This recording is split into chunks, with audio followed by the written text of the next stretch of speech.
সংসারের কিছু খুঁটিনাটি টিপস জানা থাকলে সময় এবং টাকা দুটাই বাঁচে। আমরা সাধারণত হ্যান্ড ওয়াশ বা ক্রিম ব্যবহার করার সময় দেখা যায় এই যে উপরের যে ঢাকনার উপরে যে লম্বা স্টিকটা থাকে, এটার কারণে আমরা যখন ব্যবহার করতে যাই তাড়াহুড়া করে, বা বাসায় যদি ছোটো বাচ্চা থাকে তো কী করে এটারে চাপ দিয়ে দিয়ে বেশি করে নিয়ে নেয়। এই যে দেখেন, এতগুলো আমাদের কিন্তু প্রয়োজন নাই হাত ধোয়ার জন্য, তো অনেকগুলো একসাথে চলে আসে। তো এটার জন্য আমরা যেটা করতে পারি সেটা হলো রাবার ব্যান্ড বা আমাদের চুলের যে ব্যান্ডগুলো আছে এটা আমরা এভাবে লাগিয়ে দিতে পারি। তো লাগিয়ে দেওয়ার ফলে এই যে জায়গাটা এখানে ফাঁকা রয়েছে সেই জায়গাটা যদি আমরা কমিয়ে দিই তাহলে দেখা যাবে আমাদের ব্যবহারের সময় এটা কম বের হয়ে আসবে। আপনি যতই চাপেন বের হয়ে আসবে কম, কারণ এটা যে রাবার ব্যান্ডের কারণে এটা নিচের দিকে আর ফুস হবে না বেশি।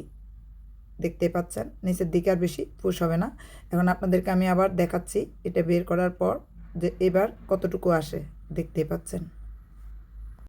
এইভাবে সাধারণত আমরা যদি প্রতিবার সেভ করতে পারি, দেখেন ডাবলের থেকে অর্ধেক হয়ে গেছে, আমাদের হাতটাও ভালো ক্লিন হবে, অতিরিক্ত সোপও শেষ হবে না। কারণ হ্যান্ড ওয়াশটা আর ব্যবহার করার সময় আপনারা দেখবেন ভালো ব্র্যান্ডের হ্যান্ড ওয়াশই ব্যবহার করবেন, অথবা সাবান যেটাই ব্যবহার করেন, একটু সঞ্চয়ী হলে টাকা বাঁচবে। এই যে দেখেন এইভাবে ব্যান্ডগুলো যদি লাগিয়ে রাখেন তাহলে আপনার এটা পরিমাণে কম বের হয়ে আসবে এবং আপনি বেশি দিন ব্যবহার করতে পারবেন খুব সহজেই।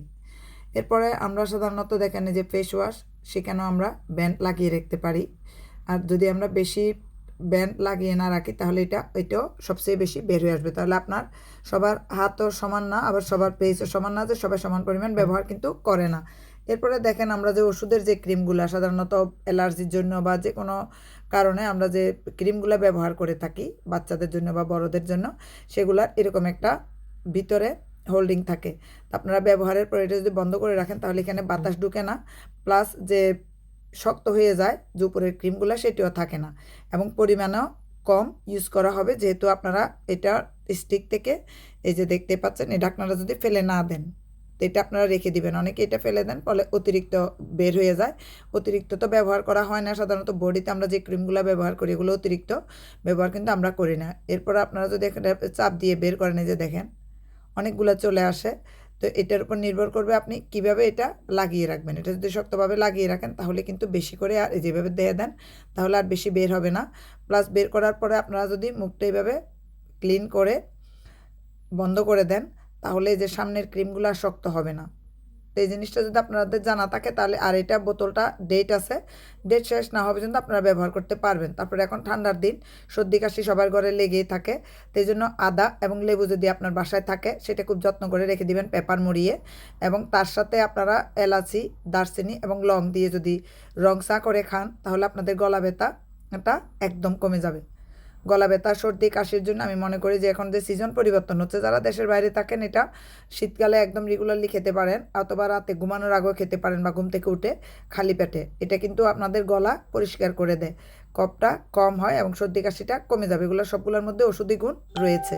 তা আপনাদের সবারই ফ্রিজে কিন্তু আছে, তাই এই জিনিসটা এই রেমেডিটা যদি ব্যবহার করেন, আর সাথে হলে মিন্ট, আপনারা চাইলে বাসায় লাগিয়ে রাখতে পারেন, অথবা সুপার মার্কেট থেকে নিয়ে এসে ফ্রিজে রাখতে পারেন। এজ এ রেজাল্ট আপনাদের যেটা হবে সেটা হলো আপনারা রেগুলারলি রাতে বা সকালবেলা এটা ব্যবহার করতে পারেন খুব ইজিলি, শুধু ফ্রিজে রাখে দিলে হবে না। তারপরে আসেন ঘড়ি। আমরা সাধারণত ঘড়ি ব্যবহার করি, দামি দামি ঘড়ি ব্যবহার করি অলওয়েজ। তা ঘড়ি যাদের প্রিয় তারা তো একদম ব্র্যান্ডেড ঘড়ি আসলেই কিনে ফেলে, কিন্তু সেই ঘড়িটা যদি আপনারা যত্ন করে না রাখেন, যে বক্সটা দিবে সেই বক্সটা রাখতে হবে। তারপর আমরা রেগুলারলি ঘড়ি ব্যবহার করার কারণে আমাদের হাতের থেকে যে ঘামগুলা লাগে, অথবা শীতের দেশে যে বরফ পড়ে হাতের মধ্যে বা ঘড়িতে লেগে যায়, তারপর আবার দেখা যায় গরমের দেশে আপনারা ঘেমে ঘড়িগুলো ভিজে যায়। তো আপনারা বাহির থেকে আসার পরে এভাবে চালের মধ্যে ঘড়িগুলো যদি ঘন্টাখানিক রেখে দেন তাহলে যে পানিটা বা যে ঘামটা লেগে যায় ঘড়ির মধ্যে, বা বৃষ্টির দিনে সাধারণত যে দেশে বৃষ্টি বেশি হয় ভিজে যায়, কিন্তু সেভাবে যদি চালের মধ্যে রেখে দেন প্রতিদিন, তারপরে বের করে টিস্যু দিয়ে ভালোভাবে মুছে ফেলেন, ঘন্টাখানিক এভাবে রেখে দিলে আপনার যে ভিতরে যে ঘাম যেগুলা ঢুকবে বা যে বৃষ্টির পানি বা বরফ যেটা পড়বে সেটা হলো চাল সেটা চুষে নেবে।